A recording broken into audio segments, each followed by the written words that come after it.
By now you have gathered enough knowledge about the genes that are present inside an individual. Now, the genetic composition of an organism is decided by the DNA that is present inside it, or in other words, I can put it that the base pairs which are present inside the DNA or the base pair arrangement of an individual decides its genetic information. So, the DNA is basically carrying the genetic information, and you must have observed that every individual is having a different genetic constitution, it varies. So, the DNA is also going to be different. So, this in a way had a very serious implication all over around us, and not just serious, this is fascinating, more of it is fascinating, and that led to the quest of finding out what human genetic makeup would be like. Okay. Now, once the quest started, the scientists who were studying about the genetic makeup of individuals, they started looking into the human genome. Now, what does genome mean? I don't recall whether we have done this term earlier. If we haven't, I am going to repeat it, that genome refers to haploid DNA content of an organism. That is its genome.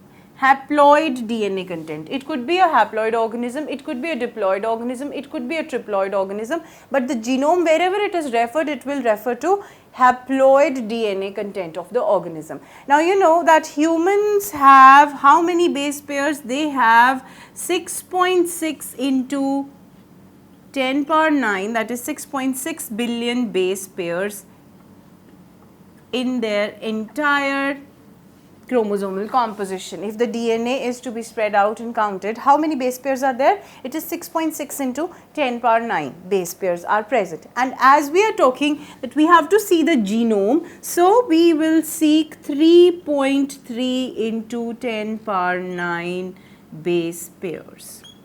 Now, the quest that had started way back in 1990s took almost 13 years to complete the entire coding, or you see the entire getting to a solution what these base pairs are. Okay, that is what Human Genome Project is. It is a mammoth project. Many countries have contributed into it.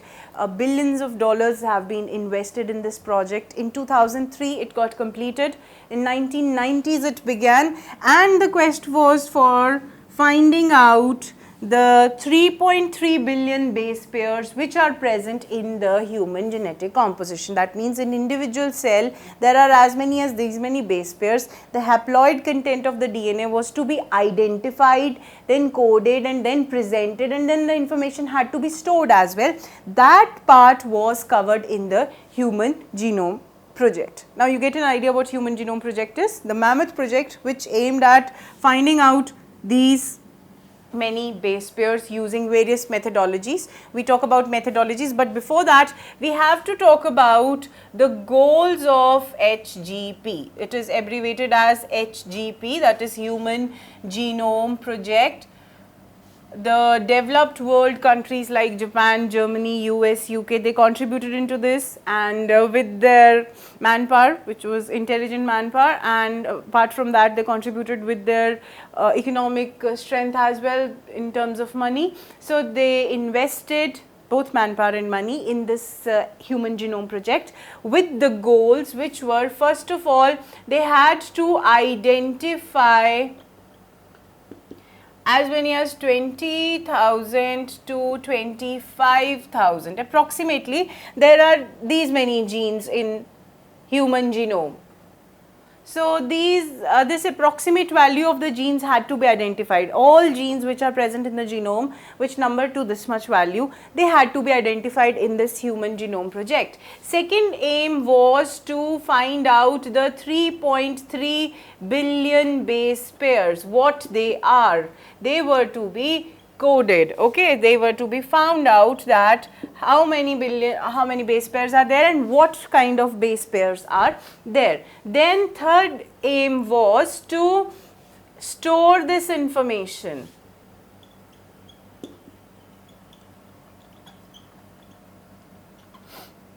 storing the information that was collected out of this in various databases, which coined the field in biology known as bioinformatics.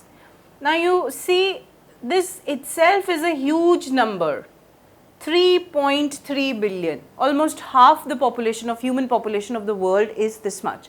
So you can imagine finding out the coding sequences for these many base pairs and then storing it. It required a lot of databases, many these IT field people had to be involved using their knowledge about supercomputers. So it gave a new field that is known as bioinformatics because it aimed at storing the information. Apart from that, there was a goal that transfer of information to the related industries, other industries was also one of the goals, okay. Industries and fields, transfer of info, that was one of the goals. And lastly, there was addressing ELSI.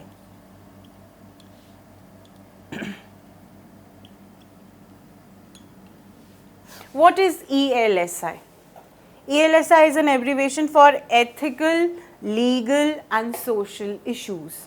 Now this project involves coding something which is related to human beings. It has many implications and many uses afterwards. As we had talked that the fourth goal was transfer of information, whatever is gathered, to other industries whichever required it. So there was an ethical issue. Ethics came into scenario, there were legal issues, those were to be addressed by this human genome project. There were social issues, all these issues they were to be addressed well in accord with whatever they asked for, so that this project is in totality a success. So these are the goals of the human genome project, what they are seeking, what they are looking for, why they started looking for it and what they have to address when they are doing this project. This is the basic introduction that you need to know about human genome project. So we are done with the introduction. Next lesson is about the various methodologies which were involved in coding out that sequence and finding out what all sequences are there, which is in the next video.